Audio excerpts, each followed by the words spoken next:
About 5 years ago, I lived downtown in a major city in the US.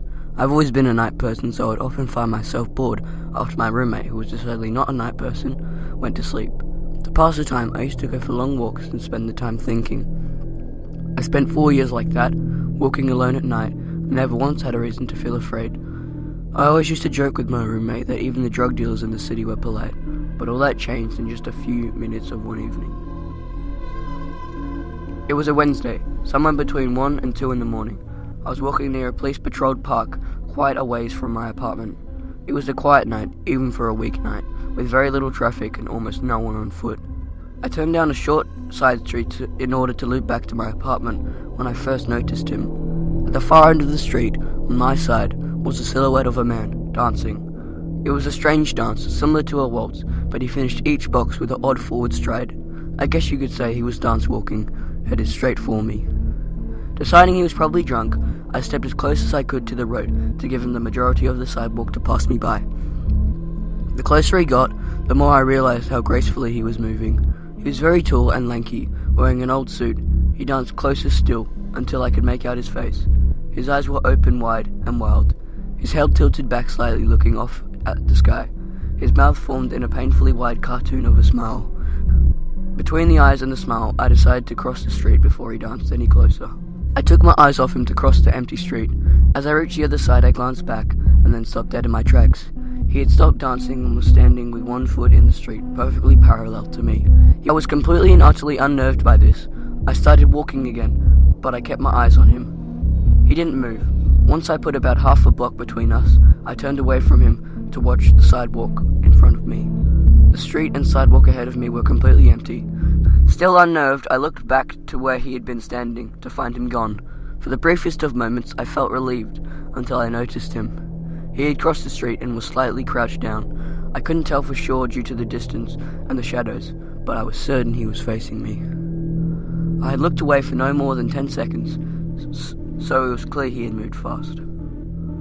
I was so shocked I stood there for some time, staring at him, and then he started moving towards me again. He took giant, exaggerated tiptoe steps, as if he were a cartoon character sneaking up on someone, except he moved very, very quickly. I like to say at this point I ran away or pulled out my pepper spray or something, but I didn't. I just stood there, completely frozen as a smiling man crept towards me. And then he stopped again, about a car's length away from me.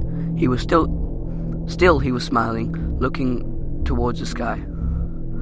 When I finally found my voice, I blurted out the first thing that came to mind. What I meant to ask was, "What do you want?" in an angry, commanding tone, but what came out was a whimper.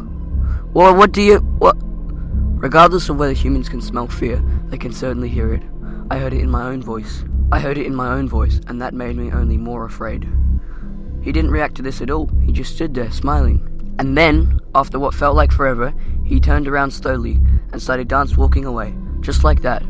Not wanting to turn my back to him again, I watched him go until he was far enough to almost be out of sight. Then I realized something. He wasn't moving anymore, nor was he dancing. I watched in horror as the distant shape of him grew larger and larger. He was coming back my way and running. I ran until I was off the side road and back into a better lit road with sparse traffic.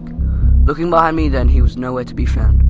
The rest of the way home I kept glancing over my shoulder, expecting to see his stupid smile, but he was never there. I lived in that city for 6 months after that, and never went out for another walk. There was something about his face that always haunted me. He didn't look drunk, he didn't look high.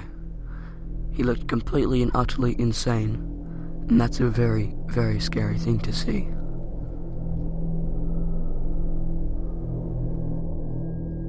A week or so before my 10th birthday, I walked to the corner store with a $5 bill in my hand to pick up a jar of ragu for my mum. On the way home, a man I'd never seen before fell in step with me and began talking. "Hi," he said cheerfully. "My name is Dr. Ramsey. I'm a pediatrician. Do you know what a pediatrician is?" I walked along silently, not replying, fervently hoping he'd take the sign he should leave me alone. Subtleties were not his strong suit though, because he kept right on chattering. "Are your parents looking for a pediatrician?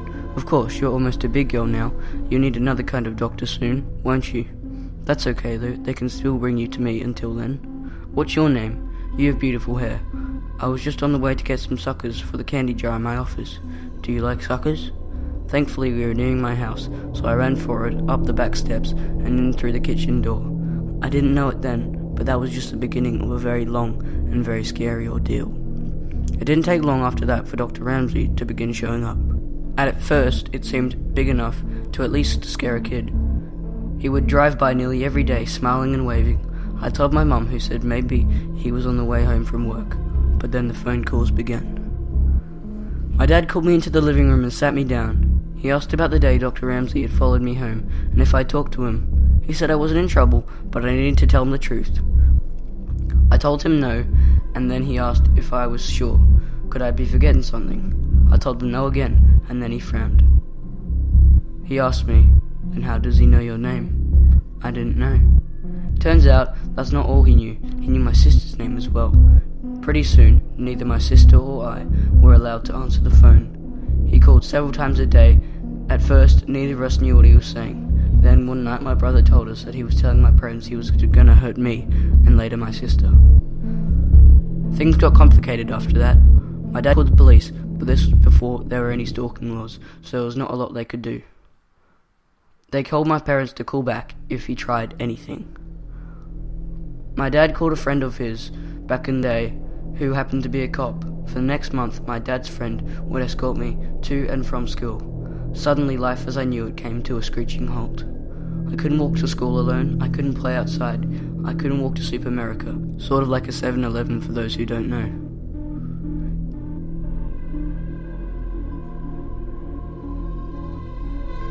When access to me was completely denied, things escalated. It was around the time he began threatening my sister as well. Then one evening, my sister, my two brothers, my mum and I were in the kitchen. One of my brothers saw a glimpse of someone in the garage. They'd seen him too. Dr. Ramsey came bolting out of the garage, my brothers chasing him. They ran all the way to Sherritt Park, where he lost them in the trees. My parents called the police again, but there was nothing that came of it. The only information they had was a description and a name that was almost certainly fake. A couple of weeks later, I woke up to find my dog hanging on the side porch. She was a gorgeous Shadowback Shepherd, born the same day I was. We were all devastated. The cop said there was no evidence it was him, and ruled it as accidental, but none of us believed that. His phone calls became more informative in the meantime. He would talk about who was home and who wasn't, and if my brother would say my dad was home, he would tell who was really in the house. He would also talk about the house itself, about the window in the kitchen and how it could easily be opened with a knife, even if it was locked, and about the French doors that connected the living room and the side porch, and how the lock could be fingered from the outside if you jiggled it just right. That night, my dad put in some carpenter nails at the bottom of the French doors until we could get a new lock ordered. My parents had to go to a company event for my dad's work. My older brothers were at Saints West roller skating rink. My sister was on the phone with her best friend, and my little brother was on the floor asleep. I was watching Devo on the midnight special with Wolfman Jack. It was late. Suddenly, the top of the French doors swung open inward, and in the few milliseconds before the nails caused them to snap back, I could see the silhouette of a man. My sister whipped the phone at the television and ran upstairs. About halfway, we realized my little brother was still asleep on the living room floor. As quietly as we could, we slipped back downstairs to get him. We all went in our living room floor. We all went into our bedroom and didn't turn on the light. This way we could see outside. We watched the window for a while and we didn't find him. We crept down the hall to my brother's room to look. We looked down and saw someone standing at the back door. He knocked loudly.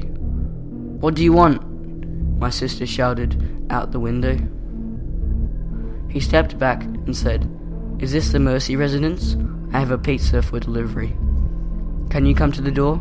She scoffed at him, declaring she was not stupid and could see he didn't have a pizza and she was calling the cops. He left.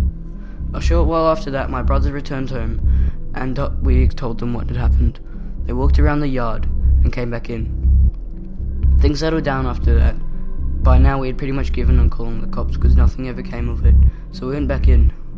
Each of us, except my youngest brother, still asleep, carrying a knife from the kitchen just in case. You know that sensation you get when you can feel someone watching you? Yeah, he had that in spades. He kept looking around the kitchen, through the doorway into the dining room, at the windows. He didn't see anything, but he could still feel the eyes on him. So he went closer to the door, trying to see better. The kitchen lights were reflecting on the window of the door. It had 3 rows of 3 windows. So he still couldn't see. He stepped closer, then closer, until he was right up to the window pane. He cupped his hands on either side of his head so he could see. There, on the other side of the window pane, was Dr. Ramsey smiling back at him. He turned to yell for my older brothers, and then looked back again, and he was gone. They went outside to look for him, but didn't see him. The next night, we were playing Crazy Eights at the table, and my brother was restless. My sister asked him what was wrong, and he said that he felt like any minute now there would be a boom, boom, boom on the door or a window.